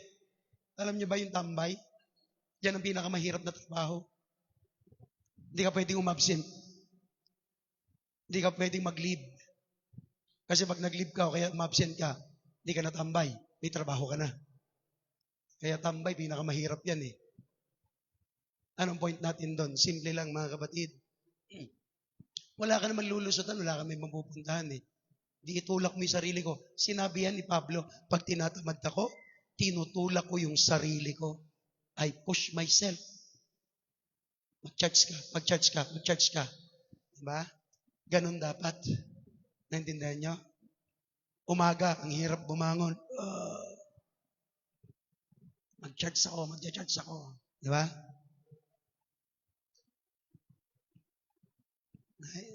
Nay, mag-charge ako, wala akong pamasahe. Pengin 500. Buka. Yung iba nag-charge, binibigyan ng suhol eh. May ganyan ako, barkada dati. CLM, kababata ko, kayut ko. May kaya yung pamilya nun eh. Minsan naiinggit ako doon, sabi ko, binibigyan to ng pera. Binibigyan ako ng pera ng lola ko. Lola niya nagbibigay. Bakit? Para mag-charge ako. Para mag-charge. Minsan binibigyan siya 300. 300, mga kapatid, 1998, 1999, no? Mga ganon siguro. Hindi. Mga 97, 96, mga ganon. 98, basta nandiyan.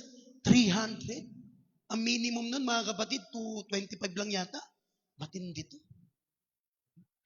Tuloy mo lang yan. Nililibre naman ako eh, kaya okay lang. Walang problema sa akin. Pero sabi ko, napaka-privilege itong taong ito. Pinagsisimba, bibigyan pa ng pera. Alam niyo po, dahil sa sobrang privilege, hindi niya pinag-ingatan. Alam niyo nangyari? Atin lang to naging addict po siya. Naging drug addict. Minsan Binisita namin. Si Brother Pet pa kasama ko noon eh. Binisita namin. Adik-adik na nga, mga kapatid. Hindi ko alam kung nasan na ngayon eh. Hindi ko alam kung nasan ngayon. Sana hindi pa siya kinukuha ni Lord. Pero, privilege na nga, bibigyan ng pera. Eh, samantalang mga kapatid, yung gisingin ka lang ni Lord, panalong-panalo ka na eh. Amen? Yun na lang eh. Yun na lang maging dahilan mo. Uy, gising pa ako, babangon ako, magpapasalamat ako sa Diyos, buhay pa ako. Tapos medyo uy, meron pa laman yung may almusal pa akong itlog ha. Di ba? May pandesal pa dito sa church ha. O, di ba? May tanghalian pa. Doon pala magpasalamat ka na. Church, last days po, palaguin na natin ang salvation po natin. Meron ba diba? Wala na. O yan, mag-aalas 2 na pala eh. Sumobra ako sa oras. Mag-aalas 2 na, King, oh. Natindi pala itong orasan mo rito, nakakatakot. So, purihin ng Lord, mga kapatid. I mean, sana nakukuha po natin yung mga gantong bagay. Huwag na tayong susuko, huwag na tayong aayaw. Huling araw, ito eh. Pagtapos ito, wala na rin na masusunod eh. Kaya nga, huling mga last days eh. Pag last ba, may last pa? Wala na, yun na yung last eh. Church, konti na lang pag natapos to, tapos na.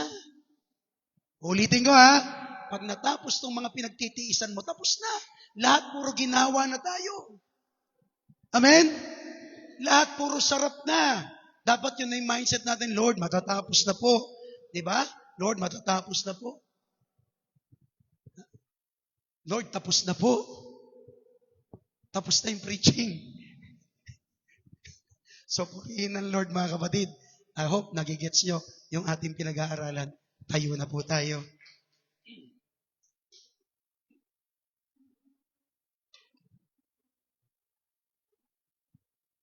Hallelujah.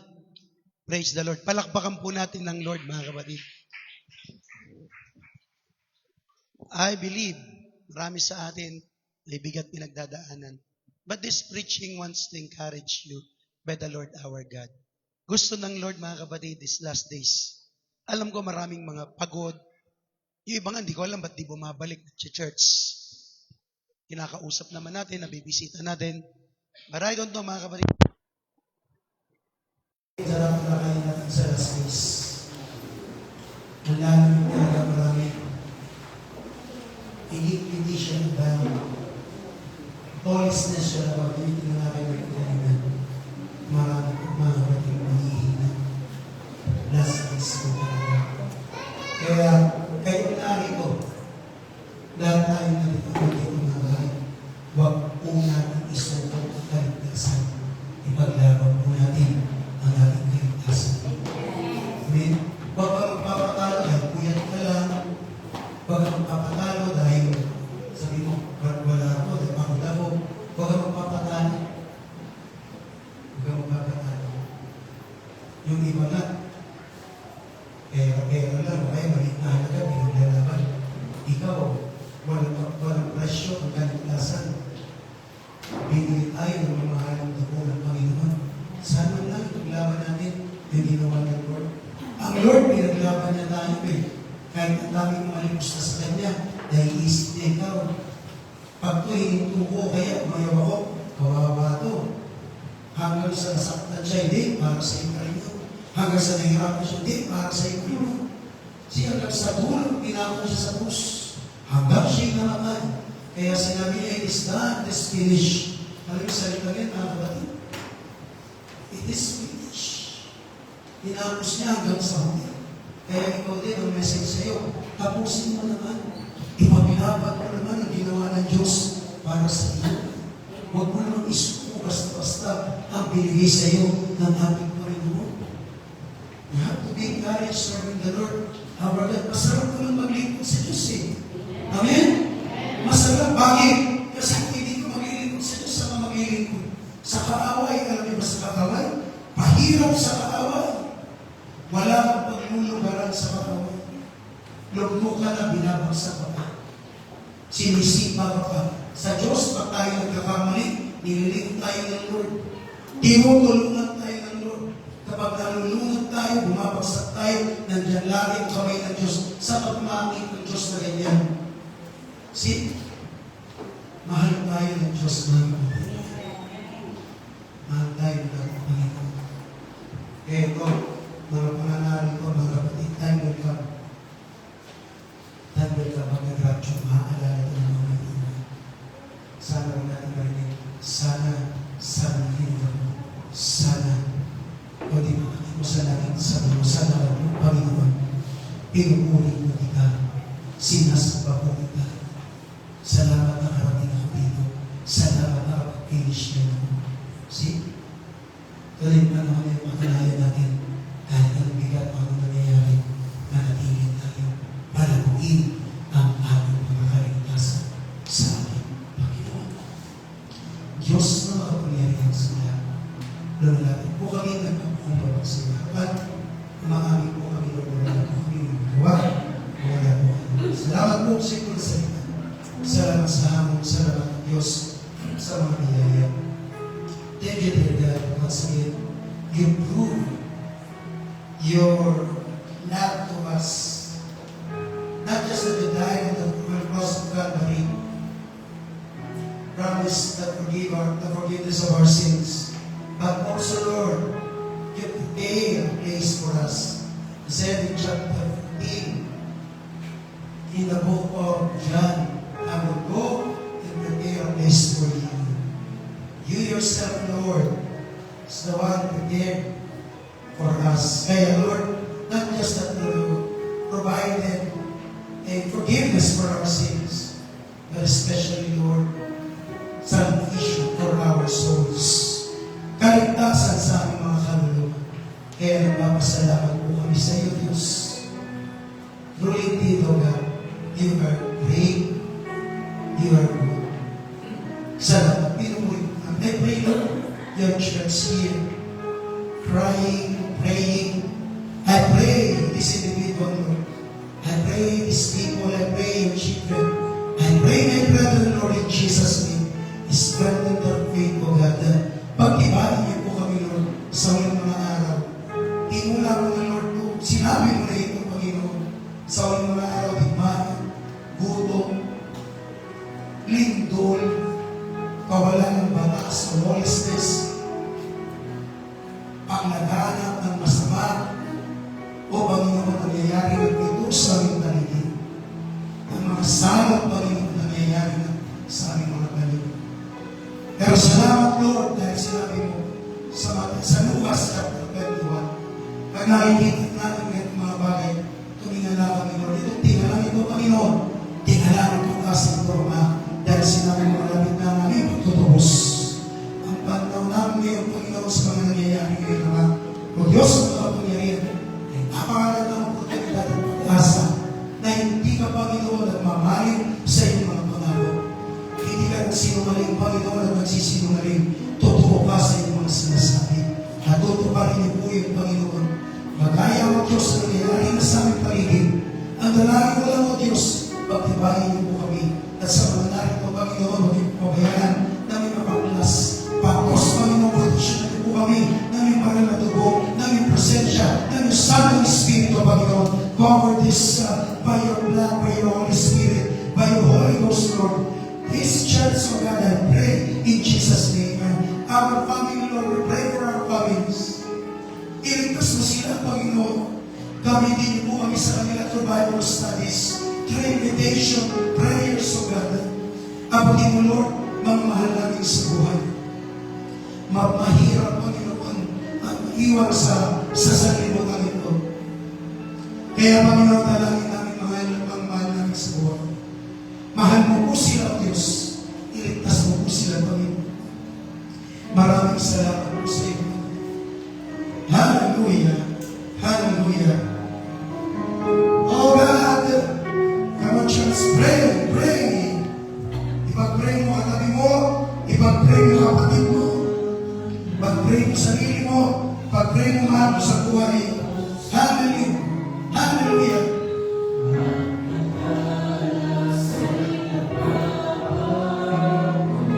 Yes, Lord.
so, brother. Kasama ka namin. Thank you, dear brother. Lahat ng papuri sa ilang pag-ibahin ko lang ni Panginoon. Basta sa mga Panginoon. Kalakasin, patatakin. Hallelujah. Manatili na kayo sa paglilingkod sa inyo at sa kaligtasan. Habang tumigil-ilog, ibigan, naglalakbay sa mundo nito. Dalahin mo, Diyos, patuloy mong alagin ang aming pong kaligtasan. Salamat, Diyos, kami na pinataas na nakakila. In Jesus' name. Lalakbay natin ang Lord. God bless you, mga kapatid. At salamat sa Lord. Diba? Tingnan nyo. Hindi naman tayong kuryente.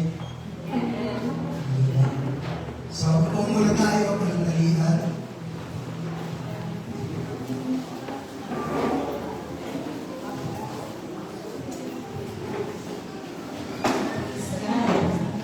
Messenger today, receive mga kapatid. At sa ating pong ina-announcement, habang ako ay nag-a-announce, aming muna po i-prepare na inyong mga tithes and offerings. Huwag niyo po kalimutan ilagay ang inyong mga pangalan po. At sa mga gusto po magpagawa na red envelope, sa function na po yung ating mga ushers. So as you prepare your tithes, offerings, and pledges, ilang po announcement lamang sa Sunday po, nag-social po ulit tayo na umapit sa church. Wednesday po ang ating Bible study at 7 o'clock. At ating po prayer meeting naman na 7 o'clock naman yan ng Friday.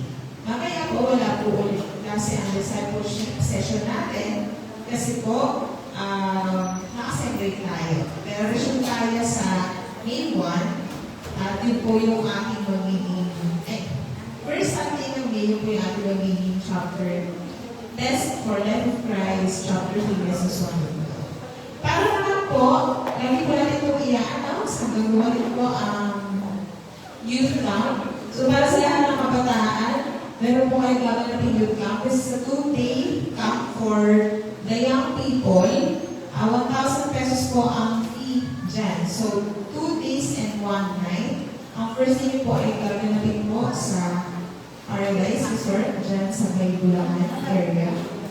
At ang second day nyo po ay sa Navalucious Church. So, si Ellen Calayan naman. For more details, kindly approach your leaders, Sister Maria. Para po sa Ellen tayo. Ayan. So, pag-ipon-ipon na, kasi malapit-lapit po yung kamatayan. Ilan yan? Sa June 12 to 13 na po yan. So, ilang buwan na lang. Ngayon po ay pinabagat ang submerge, deep dive, grow strong, live fully. So, you may register now. Pwede na kayo magulog, magbigay ng inyong mga initial fees para ma-reserve po ang inyong mga slots for this event. Susuportahan po natin ito. Women's Department natin, usapan natin sa Lord. So, mamaya po meron tayong meeting pagkatapos po ng service. Patawag po ng ating mga leaders sa Women's Department. Mamaya po sa mga nag-message po na mag-volunteer for our Vacation Bible School, meeting po tayo na alas 2 ng hapon. So tayo po lahat ito sa tayo at mag-amin po tayo ng ating mga ito po offering sa ating mga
biro ang huling mga araw, Panginoon, na-learn ng iba't ibang mga signs and wonders, Panginoon, na hindi po ipinapakita sa amin. But we're blessed enough, Lord, to be recipients of the revelations, Panginoon, na ipinagkaloob niyo sa inyong mga anak, sa pamamagitan ng inyong mga ngaral at sa pamamagitan ng inyong mga salita.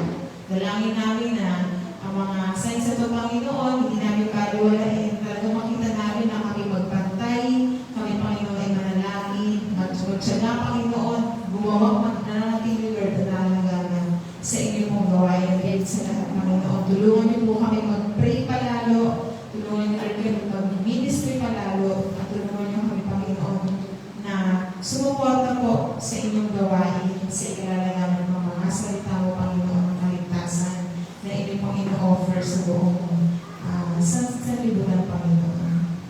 Sa mga pagpapalang ito na natanggap po namin sa pamamagitan po ng ikaw po at alay na ibigay po na inyong mga anak, kayo po ang nakababatid ng kanilang kalagayan, pinansyal. Pagpalain niyo, Panginoon, lahat po na nagtatapat sa inyong pong gawain, Panginoon. Ibalik niyo po ng higit sa kanilang mga iniisip, sa kanilang mga inaasahan, Panginoon, ang mga pagpapalang ito, malakit ang pangako na kayo po ang Diyos na hindi po nagpapabaya sa amin. And more than what we ask or think, you're more than able to give, Panginoon, ayon po sa inyong pong kalooban, ayon po sa inyong kayamanan.